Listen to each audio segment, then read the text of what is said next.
Muito bem, o presidente Jair Bolsonaro tomou café da manhã com jornalistas no Palácio do Planalto nessa quinta-feira. Eu, como diretor de jornalismo da Jovem Pan, estive presente junto com profissionais de diversos veículos. O presidente falou sobre vários assuntos, então vou tentar aqui, no meio da minha confusão, fazer um resumo para vocês, porque eu cheguei agora há pouco de Brasília, perdi meu avião, porque o avião, a gente fez tudo, o encontro foi confirmado em cima da hora, então compramos passagem, a única que tinha para depois do café da manhã, aí a margem era pouca, eu saí correndo, não consegui, que hora porque que você estendeu o café da manhã um pouco mais do que estava programado, e aí acabei perdendo o voo, tive que entrar na fila de espera para o próximo, atrapalhou meu dia, estou devendo aí trabalhos e outras coisas para resolver ainda, mas tá tudo bem. Agora? Cheguei agora há pouco aqui na Jovem Pan.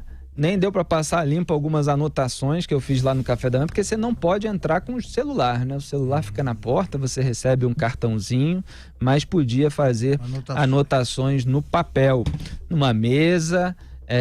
Não teve aquele pão francês com leite condensado, que ele postou nas redes sociais durante a corrida eleitoral. Era um pãozinho de queijo, um pedacinho de bolo, suquinho de laranja, uma coisinha um pouco mais chique.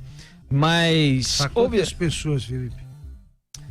E eram dezenas de jornalistas. E depois a gente tirou uma foto oficial dos jornalistas com o Jair Bolsonaro, o Hamilton Mourão, o Onyx Lorenzoni, acho que não saiu na foto porque ele saiu mais cedo, mas ele estava lá presente na mesa. E o general Augusto Heleno, que estava ali do meu lado na fotografia. Vários diretores aí de veículos de comunicação e jornalistas que a gente está acostumado a acompanhar no debate público. O Augusto Heleno, nos bastidores, Augusto, pouco antes de começar a reunião, falou da importância do fim da cultura da corrupção no Brasil. Ele fez uma pergunta ali na conversa com um grupinho de jornalistas: quem é que vai investir num país que precisa gastar um dinheirão para sair comprando gente? E aí ele falou que com a reforma da Previdência vai haver um salto de qualidade, está apostando nisso, que tem muito dinheiro no mundo e os investidores vão investir no Brasil conforme aumente a confiança no país. Aí o Bolsonaro começou esse café, uma mesa mesmo, cada um com seu prato, e o porta-voz assim na frente dele, o general Otávio Rego Barros, que aliás foi falando assim: eu vou controlando a ordem das perguntas dos jornalistas. E aí o Bolsonaro falou assim: controlando não, coordenando. Boa figura. Ele fez uma piada, todo mundo riu. Não sei se ele está querendo dizer que quem controla é ele ou se a imprensa não tem que ser controlada nesse momento em que ele está defendendo a liberdade de imprensa atacada pelos ministros do STF. Bolsonaro disse que está presidente até 2022, que não é fácil, mas que acredita que pode melhorar o país. Defendeu a imprensa, mesmo com as redes sociais, dizendo que a imprensa tem um papel muito importante em trazer a informação. Falou que não tem sede de poder, que vai fazer o melhor sem pensar em reeleição nesse momento. Sobre o Hamilton Mourão, isso foi um papo recorrente durante essa coletiva em forma de café da manhã, essa treta entre o Carlos Bolsonaro e o Hamilton Mourão. O Bolsonaro já começou desfazendo isso, dizendo: entre nós não tem problema, continuamos dormindo juntinhos. Ele estava muito bem-humorado, fazendo piada, disse que são colegas de artilharia e que o Mourão vai com ele até o fim do governo. Lutar pela independência dos poderes foi uma pregação que ele fez, que como num casamento é preciso viver em harmonia, sempre com essas analogias conjugais. O Mourão acabou falando um pouco do Flamengo, que ele gosta muito, gerando graça ali naquele encontro. O Bolsonaro lembrou, quando foi questionado sobre liberalismo econômico, como conheceu o Paulo Guedes, que o Paulo Guedes escrevia no Globo, e aí ele viu alguém falando bem dele no jornal, e falou: quem é esse cara que está falando bem de mim no jornal? E lembrou que o Paulo Guedes tinha uma ligação com o Luciano Huck. Quando o Luciano Huck desistiu, o Paulo Guedes ficou solteiro. E aí falou: como o Guedes é mais bonito do que o Mourão, ele acabou sondando ali o Paulo Guedes, houve essa aproximação e eles acabaram se juntando. Falou que a equipe econômica nesse momento está estudando as privatizações, que ele já deu sinal verde para a privatização dos Correios, era um tema onde pairava dúvida. Deu sinal verde? Deu sinal verde para a privatização dos Correios. Vamos ver se eles passam a funcionar, né, Augusto? Se as cartas chegam, mesmo nesse tempo de e-mail, de zap. Na Petrobras, ele disse que tem que ser um passo de cada vez. Ele sempre teve várias ressalvas à privatização da Petrobras, falou em começar pelas refinarias e que não pode vender sem saber para quem. Ele sempre tem aquelas ressalvas em relação a chineses comprarem as estatais brasileiras, então ele quer saber com quem que ficariam, mas gradualmente no caso da Petrobras. Pelo menos já acena com essa privatização gradual, ele que antigamente era radicalmente contra. Sobre o preço dos combustíveis, diz que o problema são os impostos estaduais, soltou a seguinte declaração: quem leva a pancada é o governo federal, mas os estados são os vilões. E sobre as concessões do governo no texto da reforma da Previdência, falou: a gente não pode falar em ceder. Falou que o texto está tramitando no parlamento, diz que tem tido conversas saudáveis, segundo ele, com parlamentares, que tem recebido em média 8 parlamentares por dia, que o governo está mapeando esses parlamentares para ver o apoio que consegue. Mas não falou nada, negou qualquer pedido de cargos. Obviamente, continuamos interessados, porque ainda saem informações de bastidor dizendo que pode haver uma concessão. Augusto falou uma vez que poderia, de repente, haver uma concessão mais para quadros técnicos do partido, que essa seria uma exigência. Vamos ver como é que vai ser isso. Acho que a imprensa vai estar vigilante se esses cargos forem dados e para quem e por quais motivos. Ele lembrou que, segundo o Paulo Guedes, 800 bilhões de reais de economia aos cofres públicos seria o limite de concessão, vamos dizer assim, para o texto da reforma da Previdência, que prevê pouco mais de R$1 trilhão.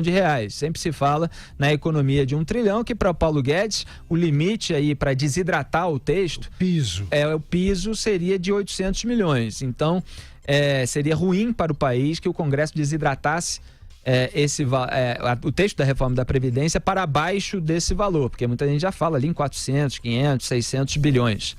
Ele, sobre o agradecimento que ele fez ao Rodrigo Maia, presidente da Câmara dos Deputados, na TV ontem, pronunciamento que a gente anunciou aqui, foi logo depois do nosso programa, ele disse: nunca ataquei o Rodrigo Maia, sempre o respeitei.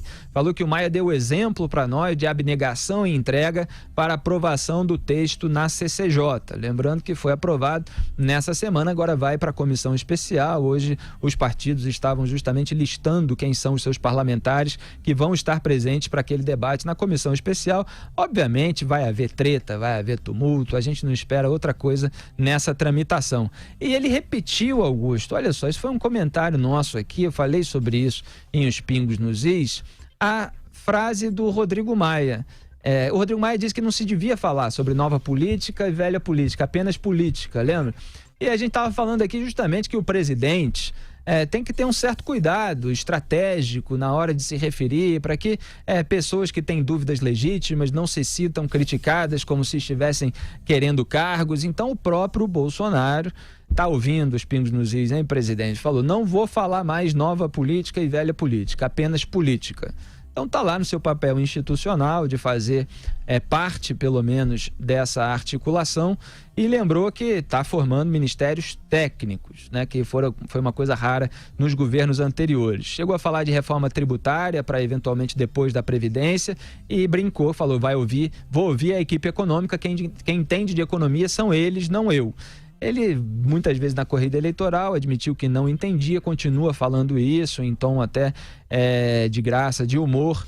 Falou do Salim Matar, que está atuando aí pelas privatizações. Falou que aumentará a validade da Carteira Nacional de Habilitação, a CNH, na semana que vem, que é uma das medidas que ajudam a desburocratizar o país. Essa palavra desburocratizar, assim como desregulamentar, foram muito usadas por ele durante a corrida eleitoral. Para a iniciativa privada, falou que é necessário criar emprego, que é preciso ajudar o empreendedor. Diz que raramente o empreendedor vence um processo trabalhista, que a legislação trabalhista melhorou, mas que ainda falta muito. E o resto, Augusto Nunes, está aqui nas minhas anotações, que eu vou destrinchando ao pouco, porque essa parte é aquela que eu tinha passado a limpo. Você quer comentar primeiro? Quer que eu passe para o Zé Maria? Não, queria só te fazer uma pergunta. Faça. Passar para o Zé Silva. Ele pareceu otimista quanto à velocidade da aprovação da reforma da Previdência. Ele tem alguma previsão, não? Não deu nenhuma previsão, mas afetou um otimismo que a gente nunca sabe se internamente é um otimismo de verdade. Mas o discurso geral dele, do general Augusto Helena, era da importância da aprovação da reforma da Previdência o quanto antes, e que eles acreditam que o Congresso não vai negar aquilo que é importante para o Brasil, que no máximo vai haver uma desidratação, e ele colocou esse piso, que seria o ideal, que não baixasse, né, de 800 bilhões de reais de economia para os cofres públicos. José Maria Trindade. Pois é, olha, esses encontros com o presidente, eu já participei de vários, esses são sempre iguais, né? Porque o pessoal lá da alimentação, fornecimento da alimentação, ali o cerimonial é sempre o mesmo. É muito interessante que a gente tem uma aproximação com o presidente de uma forma até desprotegida ali, de mais solenidade, e aí ele se revela mais intimamente, conversa de uma maneira mais descontraída, e é uma aproximação muito interessante. E é exatamente nessas conversas que a gente capta ali a real história das coisas, como as coisas estão sendo encaminhadas, e é um momento muito importante, né, Felipe? Gostou? Gostei muito, é um momento bom, um momento de conversa legítima, de abertura, de transparência, são todos ali à mesa, pode-se fazer a pergunta que quiser, só tem mais ou menos uma ordem que eventualmente não foi seguida. É claro que vários jornalistas queriam aproveitar a pergunta do outro, porque senão muda o tema, aquele negócio que a gente sempre passa em entrevista coletiva, a gente está com uma pergunta na cabeça, alguém faz antes, o presidente responde, mas não responde tudo, aí você quer complementar alguma coisa. Eu mesmo acabei complementando, porque todos os jornalistas perguntaram sobre esse embate do Carlos Bolsonaro com o Hamilton Mourão. E o Hamilton Mourão, ele falou que ele minimizou muito esse embate. Falou que todo mundo tem a liberdade de opinar, que ele é uma figura pública, que quem não gosta do que ele está falando critica, quem gosta elogia, que isso é absolutamente normal. Falou até que não é porque o Carlos é filho do presidente que não tem o direito de emitir a sua opinião. Então o Mourão estava numa posição muito conciliadora, não querendo alimentar essa polêmica. Foi o próprio presidente que tocou nesse assunto, né?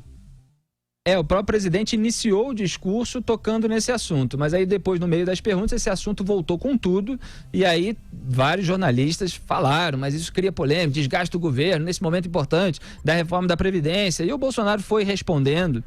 E eu só complementei no final perguntando se o Carlos Bolsonaro vai continuar administrando as redes sociais dele.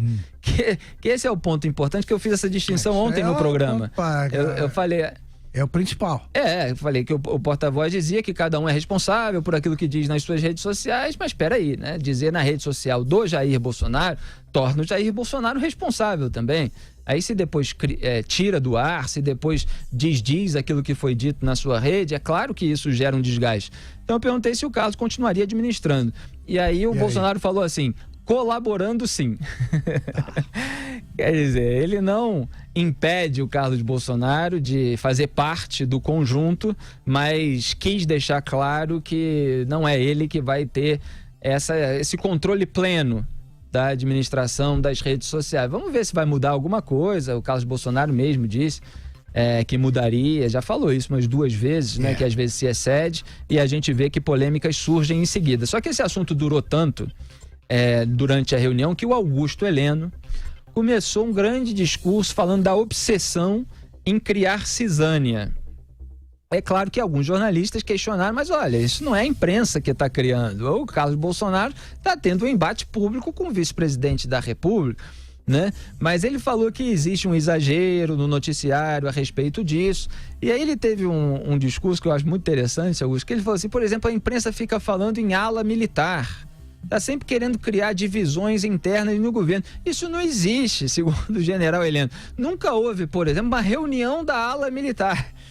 Então a ala militar não existe. O que existe são pessoas aqui que às vezes se conhecem há 40 anos. Aí ele brincou com o Mourão, que foi cadete dele, que já pagou flexão para ele, arrancou umas risadas, mas fica um discurso meio assim, né? Porque eles se conhecem há tanto tempo, aí não quer ser chamado de ala. E qualquer reunião no Palácio é uma reunião da ala militar, porque com exceção do Onyx Lorenzoni, todos são militares, né?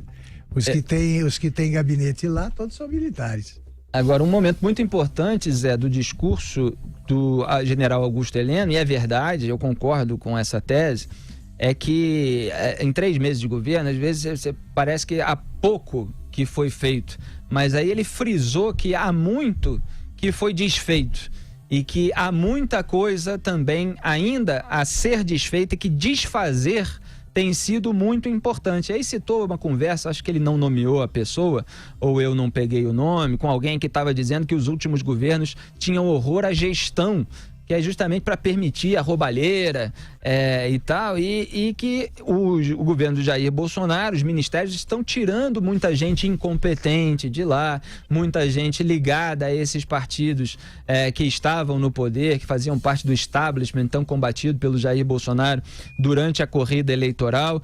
Então ele frisou muito, Zé Maria, isso que a gente sempre frisou aqui nesse programa. É um trabalho, em boa parte, é óbvio que não é só de petistas que está aparelhado o Estado brasileiro, mas é um trabalho de despetização. É exatamente. Os incompetentes às vezes têm um partido próprio, né, que ficam pendurados nos cofres públicos. Olha, Felipe, o interessante é que às vezes eu escuto que há uma paralisia no governo. Não pode ser paralisia. Nós estamos aí com um governo de 4 meses, né, praticamente 4 meses. E parece que já tem 2 anos de tão frenético que está.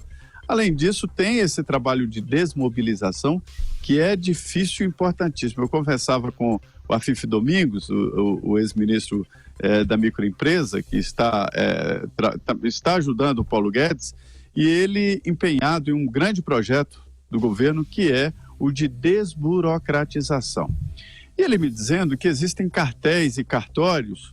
Não são cartórios comuns, não. São pessoas que ganham muito com a burocracia e que essas pessoas resistem. Existem também funcionários do governo em desburocratizar, porque eles têm a impressão que estão perdendo a sua importância na máquina pública. Veja como é que é difícil. E aí eu fui descobrir que existe até uma lei para isso que o general falou, né? Que é uma lei que define a gestão pública como continuidade. Quando se cria um outro órgão, chama Lei de Parkinson. Quando se cria um novo órgão, o antigo não desaparece. E mais, todo órgão público tende a crescer. E na área privada, essa mesma lei diz que um trabalho ele tem o exato tamanho do prazo. Então, se o governante dá um prazo, é aquele prazo que será exercido. Se for um mês, o trabalho sai em um mês. E interessante, eu fui ver que é isso mesmo. A máquina pública, ela vive sozinha, cresce e fica difícil de ser desmobilizada. Então, eu valorizo sim esse trabalho de desmontagem, porque é um trabalho muito importante e difícil, porque é resistente. Eu acho que se você fizer um balanço agora, eu repetiria algumas coisas muito importantes que eu já frisei aqui. Primeiro, agora já faz 3 meses e meio que não ocorre nenhum caso de corrupção com a participação ou a anuência do governo federal. Nenhum. E agora... as denúncias são antigas, né, Augusto? Ali o caso do Ministério do Turismo, exato, eu digo, mas casos que tenham surgido agora, e até o Bolsonaro, quando eu disse isso ao presidente, na conversa com ele falou, mas não está tudo resolvido não, quer dizer, ele próprio admite que por não ter consumado a desmontagem dessa máquina que vem vindo, ele ainda não se considera fora de perigo nesse campo, não, pode acontecer alguma coisa, mas aí eu repeti, sem a participação ou anuência do governo, do presidente, pelo menos, quer dizer, não tem perigo de ele ir para a cadeia não há sinal nenhum no horizonte, porque ele está mantendo promessas de campanha que, de novo, são muito importantes ao deixar de fazer. Deixou de barganhar a formação do ministério e deixou de barganhar a indicação para os cargos de segundo escalão. E vocês sabem de que moeda eu tô falando. As obras de infraestrutura estão prontas aí para começar, algumas já começaram. Até a rodovia do Sarney está tudo pronto, eles estão fazendo. A oposição dizia que eles não tinham projeto nenhum, pois tem o projeto para a implantação da política de segurança pública que o Brasil nunca teve, montadinho pelo Sérgio Moro com a lei anticorrupção. Temos aí a discussão da reforma da Previdência também, não havia nenhum projeto, estava o projeto do Paulo Guedes montadinho para ser votado. Vem aí a reforma tributária. Como não aconteceu coisa? É que aí também temos de destacar aqui um fenômeno deste momento. Aí. A imprensa adora, e por isso eles devem evitar, os governistas devem evitar, adoram o aparecimento de uma briga interna aí, porque aí faz a festa. Então isso dá a impressão de que não foi feito nada. Como não foi feito nada? Foi feita muita coisa e deixaram de fazer muita coisa. Exatamente. E o general Política Augusto Heleno... externa, política externa, por exemplo. O general Augusto Heleno disse que não é fácil arrumar 30 anos de besteira, mas vamos chegar lá. E sobre a reforma da Previdência, diz que havia uma ojeriza por parte da população, que era uma medida impopular, e agora boa parte da população, como já mostram as pesquisas, considera a medida importante, fundamental para o Brasil. Teve um momento engraçado ainda sobre essa rixa virtual, que houve uma cobrança sobre o Bolsonaro não ter tuitado nos últimos 3 dias. E aí o Bolsonaro deu uma risada e falou assim: se eu tuito, dizem que é para eu largar o Twitter e para governar. Se eu não tuito, ficam me perguntando por que eu não estou tweetando, ficam cobrando. Mas a verdade, é claro que é engraçado, mas a verdade é que houve notícias de que o Carlos Bolsonaro não teria dado a senha ao pai para tuitar, estaria travando essas... Houve notícias que foram publicadas, eu não sei se são verdadeiras ou não, em represália à crítica que o Bolsonaro acabou fazendo, às próprias críticas feitas aos militares, né, que foram feitas em boa parte pelo Carlos Bolsonaro também, né, que publicou aquele vídeo com o Olavo de Carvalho criticando os militares no canal de YouTube do Jair Bolsonaro. E aí ele teve que sair em defesa do seu governo, até porque o vice, general Hamilton Mourão, é indemissível. E o Mourão falou que algumas críticas do Carlos são justas, outras nem tanto. O Bolsonaro disse: não quer dizer que eu concorde, que tudo que o Carlos fale eu concorde. Falou que conversa com ele. Então, amenizaram aí a situação e depois chegou lá o general Augusto Heleno tentando colocar as coisas no seu... priorizar as questões importantes, né? Dizendo que é muito espaço para coisas pouco importantes e que essa é uma tentativa inócua de criar cisânias no governo. É claro que não é a imprensa que está fazendo isso solitariamente. Houve também perguntas sobre o caso do Adélio Bispo Oliveira e o Jair Bolsonaro, não estou encontrando aqui a minha anotação, mas ele falou que o inquérito, o meu inquérito, ele falou assim, da facada que ele recebeu, é mais fácil de solucionar do que o da Marielle Franco.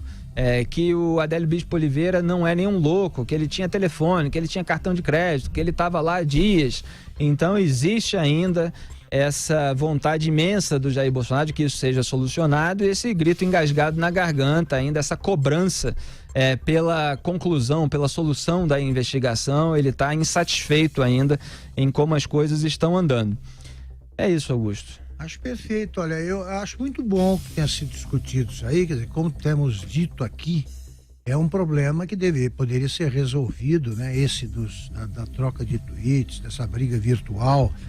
Aí é um problema que poderia ser resolvido com uma conversa ali, civilizada, portas fechadas, tal. Mas, como tudo vazou, como ficou tudo público, como a briga aconteceu, eu acho muito bom que tenha sido levantada essa questão numa entrevista coletiva e tenha sido tratado aí de frente, né? Vendo as coisas como as coisas são. É o melhor caminho para que isso pare de acontecer.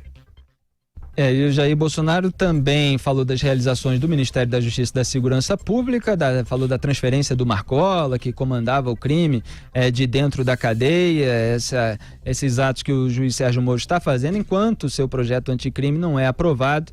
E o Bolsonaro disse também que tem outros projetos, a parte do projeto anticrime do juiz Sérgio Moro, 1 ou 2 projetos de lei, ele citou, sempre falando em dar mais retaguarda jurídica a policiais em operação, eventualmente até autorizando o uso de drones, que isso poderia estar incluído nos seus projetos. Falou que teve conversas, que isso não está no projeto anticrime do Sérgio Moro, que chegou a ter conversas com o Sérgio Moro, que de início relutou um pouco em relação a esse assunto, mas que as conversas avançaram. Vamos ver se vai sair aí um projeto à parte em relação a isso, que sempre foi uma bandeira do Jair Bolsonaro. E aí ele fala para alguns casos do chamado excludente de ilicitude. No mais, ele falou que nenhuma acusação grave contra o governo aconteceu nesses meses e falou, é lógico que você dá algumas caneladas às vezes, mas é normal. Ele sempre admitindo que às vezes se excede, às vezes tem comportamentos mais explosivos. Agora eu queria citar, Zé Maria Trindade, você tem algo a comentar por enquanto? Diga aí que eu tenho mais uma consideração. Eu gostaria que você falasse um pouco mais sobre esta fala dele, no caso do excludente de ilicitude, que ele falou muito ali do caso da Ana Hickman, né? Naquele caso lá de Belo Horizonte, em que o irmão dela atirou num rapaz que tentava matá-lo, e ele está enfrentando problemas na justiça. Exatamente, ele citou na reunião com jornalistas no café da manhã o caso da Ana Hickman, para mostrar justamente que pessoas agindo em legítima defesa diante de criminosos para salvar ou a própria vida ou a vida de outra pessoa, elas precisam ter uma retaguarda jurídica, que muitas vezes ele citou um exemplo assim, às vezes o sujeito, para garantir que vai sobreviver diante de um ataque, ele dá 5 tiros. E aí a justiça considera que 2 teriam sido suficientes, ele é punido pelos outros 3. Ele citou isso assim como um exemplo de cabeça para demonstrar essa tese de defesa dele, da legítima defesa, principalmente em situações de conflito, principalmente em situações de operação policial, quer dizer, dar mais retaguarda jurídica para que os policiais não sejam punidos se estiverem reagindo, como diz o projeto do juiz Sérgio Moro, diante de uma violenta emoção, de um susto. Então esse é o discurso do Jair Bolsonaro. Vamos ver se ele e o Moro vão chegar a um acordo sobre esse tema, sobre o texto desse tema, né? Porque a gente fala assim muitas vezes de modo genérico, mas tem que ver lá o que vai ficar decidido no final. O que eu queria acrescentar, Zé Maria, é sobre o assunto da censura à Cruzoé, que a gente tratou muito aqui nesse programa, e o Rodrigo Rangel, diretor da Cruzoé, estava lá no café da manhã, fez uma pergunta ao presidente a respeito disso, e o presidente falou, na semana passada, na quinta-feira passada, eu tô até quase imitando a voz dele aqui, mas não vou imitar. Na quinta-feira, para quem imita, nosso produtor Cleiton Binha tá imitando muito bem Jair Bolsonaro. Qualquer hora eu vou botar ele aqui dentro do programa para imitar. Mas ele falou, na quinta-feira passada eu acabei criticando indiretamente, mas aí assumiu que aquela crítica genérica que ele fez se referia ao ato de censura dos ministros, que ele tinha escrito que em que pesem os percalços, as divergências entre nós, não podemos apagar a chama da democracia. E ele acrescentou, eu acho que houve um equívoco por parte de 1 ou 2 ministros do Supremo nessa questão, até porque, se referindo à ordem de censura, deu mais publicidade ao fato ainda, porque se começar a censurar, acaba não tendo limite. Então, o Bolsonaro, inclusive, falou que até mesmo com a Cruzoé, que a medida era injusta, aí falou assim, até mesmo com a Cruzoé, que em 90% das vezes dá tiro de .50 em cima de mim. Quer dizer, ele defendendo a liberdade de expressão e a liberdade de imprensa, mesmo de uma revista que eventualmente faz críticas ao seu governo ou dá notícias que são incômodas, porque isso faz parte do jornalismo independente, que obviamente também é passível de crítica, e o Bolsonaro reforçou isso. Os jornalistas criticam, fazem as matérias, e eu não vou abrir mão também do meu direito de criticar quando eu acho que são equivocados. É assim que funciona, né? É assim que funciona. Zé Maria. É muito interessante esse posicionamento dele, principalmente quanto à censura, porque ficou muito estranho o posicionamento da Advocacia Geral da União, que acabou defendendo o inquérito, né, que inclusive hoje o relator deu mais explicações sobre ele e tal, mas ficou com a impressão de que o governo defendia o inquérito. E aí o presidente Jair Bolsonaro mostrou ali que o governo não defendeu a censura, e muito menos esse inquérito esquisito do Supremo Tribunal Federal, que terá que mandar para o Ministério Público e vai ficar uma coisa inexplicável para o Supremo. A solução foi apresentada aqui, né, pelo próprio procurador, no sentido de cancelar isso e pedir ao Ministério Público para iniciar. Aí sim a origem não será falsa, a origem não será viciada, e aí pode-se iniciar um inquérito para investigar quem é que estaria ameaçando a instituição ou ameaçando o Supremo Tribunal Federal. Mas foi boa essa explicação dele. A conversa, no geral, as pessoas gostaram, todo mundo aqui que participou está mais ou menos na mesma linha sua. Foi uma conversa agradável, não foi muito tensa. Teve alguns momentos de perguntas mais incisivas, é claro, sobre fatos polêmicos, mas de um modo geral, num clima cordial, né, para usar a expressão correta. E só mais um detalhe sobre a questão do ministro do Turismo, aí acusado de envolvimento em Laranjal, Marcelo Álvaro Antônio. O Jair Bolsonaro justificou a não demissão até agora, dizendo que falta o relatório da Polícia Federal. falta um relatório robusto que faça com que ele exonere o ministro. Aí citou um outro caso, eu acho que foi do Flávio Bolsonaro, do filho dele, em que houve uma acusação de ter usado laranjas, e aí quando ele foi verificar, não eram laranjas, aí aproveitou para defender o filho. Se não me engano, foi exatamente isso que aconteceu. Mas ele deixou claro que se vier um relatório robusto da Polícia Federal, que esteja lá mostrando fatos verificáveis, tudo indica que o ministro finalmente será exonerado. Algo a acrescentar, Augusto? Não, é isso aí.